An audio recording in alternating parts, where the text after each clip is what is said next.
Hello everyone, I P R well. तो UKPSC के द्वारा पॉलिटेक्निक कॉलेज में लेक्चरर की पोस्ट पे वैकेंसी निकाली गई है, जिसमें आपका टेक्निकल और नॉन टेक्निकल दोनों ही तरह की वैकेंसी यहाँ पे निकाली गई है। इसमें आपका टेक्निकल के लिए जिन्होंने बीटेक किया है, जो फ्रेशर कैंडिडेट है, वे एलिजिबल है। साथ ही नॉन टेक्निकल के लिए जिन्होंने एमए एमएससी अपना फर्स्ट डिवीजन से किया, वो इसके लिए एलिजिबल है। तो ओवरऑल जो वैकेंसी निकाली गई है 526 वैकेंसी यहाँ पे निकाली गई है। लगभग सभी कैटेगरी में यहाँ पे वैकेंसी अवेलेबल है। तो आइए देखते हैं क्या है पूरी नोटिफिकेशन यहाँ पे। तो इसके जो विज्ञापन के प्रकाशन की तिथि है वो 23 जुलाई है। आज इसका यूकेपीएससी के द्वारा नोटिफिकेशन पब्लिश कर दिया गया है। और फॉर्म भरने की स्टार्टिंग डेट भी इसकी कल से फॉर्म भरने इसके स्टार्ट हो जाएंगे। वहीं इन्होंने यहाँ पे आप देख सकते हैं कि ऑनलाइन आवेदन पत्र भरने की जो अंतिम तिथि है वो 12 अगस्त 2024 रखी गई है। यानी कि कल से इसके फॉर्म भरने स्टार्ट हो जाएंगे, कल से आप इसके फॉर्म भर सकते हैं। वहीं जो इसका आवेदन शुल्क करने की जो अंतिम तिथि है वो भी 12 अगस्त है। साथ ही आप अगर आपके फॉर्म में कोई बाई चांस कोई मिस्टेक हो गई हो तो उसमें भी आप एरर कर सकते हैं, उसमें भी संशोधित कर सकते हैं। उसके लिए यूकेपीएससी ने यहाँ पे 18 अगस्त से 27 अगस्त तक का टाइम आपको दिया है। तो आइए देखते हैं नीचे इसमें कौन कौन सी ब्रांच में यहाँ पे टेक्निकल में वैकेंसी निकाली गई है। तो यहाँ पे सबसे पहले है मैकेनिकल इंजीनियरिंग में आप देख सकते हैं पदों की संख्या 55 है। इसमें आपका जो लेक्चरर की पोस्ट है उसके लिए आपका जो लेवल रहेगा पे का, वो आपका लेवल 10 रहेगा। सभी लेक्चर की जितनी भी पोस्ट है, टेक्निकल नॉन टेक्निकल, सभी का लेवल 10 है। और ये सभी पोस्ट आपकी राजपत्रित है, अस्थायी है, अस्थायी पेंशन युक्त है और ग्रुप बी की पोस्ट यहाँ पे है। जैसे मैकेनिकल में आप यहाँ पे देख सकते हैं, मैकेनिकल में इसके लिए आपके बीटेक किन किन ब्रांच में आपके पास होना चाहिए। तो इसमें आपका सबसे पहले आप देख सकते हैं यहाँ पे मैकेनिकल इंजीनियरिंग जो आपकी कोर ब्रांच है उसमें।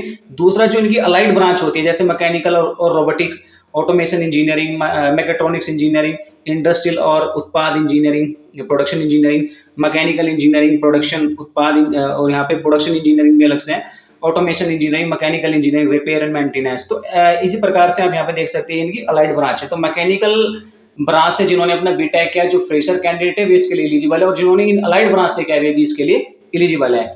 आगे नीचे इसमें है आपका इलेक्ट्रिकल इंजीनियरिंग के लिए सेम रहेगा सारा का सारा। पदों की संख्या यहाँ पे 57 है।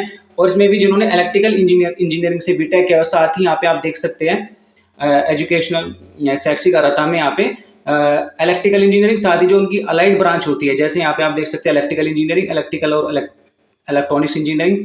तो यहाँ पे जिन्होंने इन अलाइड ब्रांच से भी बीटेक किया हुआ है, वे भी इसके लिए एलिजिबल है। उसी प्रकार से नीचे यहाँ पे अगली जो पोस्ट है वो आपकी सिविल इंजीनियरिंग की, इसमें पदों की संख्या 103 है। तो यहाँ पे भी सिविल इंजीनियरिंग वाले एलिजिबल है और साथ ही उसकी अलाइड ब्रांच वाले कैंडिडेट भी यहाँ पे एलिजिबल है। उसके बाद आपका यहाँ पे सबसे नीचे यहाँ पे उसके बाद है इलेक्ट्रॉनिक्स इंजीनियरिंग, इलेक्ट्रॉनिक्स एंड संचार, ठीक है, अभियंत्रण। तो यहाँ पे भी इसके अलाइड ब्रांच के कैंडिडेट भी यहाँ पे एलिजिबल है। इसमें आपकी जो पोस्ट है वो 29 है। उसके बाद है आपका यहाँ पे इंस्ट्रूमेंटेशन एंड कंट्रोल इंजीनियरिंग, इसमें पदों की संख्या 3 है। और उसके साथ साथ इसकी अलाइड ब्रांच वाले कैंडिडेट भी यहाँ पे एलिजिबल है। इसी प्रकार से नीचे यहाँ पे आपका computer science and engineering, PGD CA वाले भी हैं, इनके लिए भी यहाँ पे वैकेंसी निकाली गई है। उसके बाद आपका मैकेनिकल इंजीनियरिंग ऑटोमोबाइल से जिन्होंने किया है, तो ये भी इन्होंने अलग से यहाँ पे स्पेसिफाइड किया हुआ है। जिन्होंने मैकेनिकल ऑटोमोबाइल इंजीनियरिंग से किया, उनके लिए भी यहाँ पे वैकेंसी अवेलेबल है। तो 9 पदों की संख्या यहाँ पे है। और साथ ही साथ उसकी अलाइड ब्रांच वाले कैंडिडेट भी यहाँ पे एलिजिबल है। इसके साथ ही यहाँ पे केमिकल इंजीनियरिंग में भी यहाँ पे 5 पद हैं। उसके बाद एग्रीकल्चर इंजीनियरिंग में 3 पद हैं। उसके बाद यहाँ पे फार्मेसी में 47 पद हैं। उसके बाद फिजिक्स में आपका यहाँ पे 41 पद है, जिसमें आपका जिन्होंने अपनी भौतिक विषय में आप देख सकते हैं, भौतिक विषय में प्रथम श्रेणी के साथ निष्णात डिग्री यानी कि एमए की डिग्री एमएससी की डिग्री जिन्होंने फर्स्ट डिवीजन से उत्तीर्ण किया फिजिक्स में, तो वे इसके लिए एलिजिबल है। उसके बाद यहाँ पे इसी प्रकार से केमिस्ट्री में भी है। केमिस्ट्री में जिन्होंने अपना एमए फर्स्ट डिवीजन से किया है, वो इसके लिए एलिजिबल है। और यहाँ पे केमिस्ट्री 45 पद यहाँ पे है। उसके बाद मैथमेटिक्स में भी यहाँ पे 43 पोस्ट है, जिन्होंने अपनी एमएससी मैथ से किया, फर्स्ट डिवीजन से उत्तीर्ण किया, वे इसके लिए एलिजिबल है। उसके नीचे यहाँ पे आप अंग्रेजी में देख सकते हैं, इंग्लिश में यहाँ पे 48 पद है, जिसमें जिन्होंने अपनी एमए फर्स्ट डिवीजन से इंग्लिश में पास किया, वे इसके लिए एलिजिबल है। उसी प्रकार से आगे जैसे यहाँ पे प्रवक्ता, modern office management and secretarial practice, इसके लिए आप देख सकते हैं यहाँ पे इसमें बीकॉम हो या आपके पास बीए गणित विषय सहित होना चाहिए, आपके पास बीएससी होनी चाहिए। साथ ही इसके लिए आपको स्टेनोग्राफी एंड सेक्रेटरियल प्रैक्टिस, ये चीज़ें यहाँ पे दी हुई डिटेल्स ये आप देख सकते हैं। ये चीज़ आपके पास होनी चाहिए। उसके बाद यहाँ पे है आपका लोक निर्माण विभाग, जिसमें आपका है सहायक शोध अधिकारी लोक निर्माण विभाग। इसमें आपके पास अगर आपने केमिस्ट्री केमिस्ट्री आपने एमएससी किया हुआ अगर आपने केमिस्ट्री से, तो इसके लिए आप एलिजिबल हैं, यहाँ पे देख सकते हैं आप। ठीक है, इसमें केवल एक ही पोस्ट है। उसके बाद डायरेक्ट बात कर लेते हैं इसके एग्जाम पैटर्न के बारे में, कैसे एग्जाम पैटर्न रहेगा। इसमें आपके 2 एग्जाम होंगे। पहला एक आपका जनरल हिंदी का होगा, लेकिन जो फिजिक्स केमिस्ट्री और जो ये आपका मॉडर्न पर्वतम मॉडर्न वाले हैं, उन्हें इंग्लिश का एग्जाम भी देना होगा। बाकी आपका सब्जेक्ट नॉलेज का एग्जाम रहेगा। ये यानी कि इनको छोड़कर जिनके जैसे जो टेक्निकल वाले हैं उनके लिए जनरल हिंदी और सब्जेक्ट नॉलेज का है, 2 एग्जाम उनको देने होंगे। तो देख लेते हैं, यहाँ पे आप देख सकते हैं इसका ये एग्जाम पैटर्न है।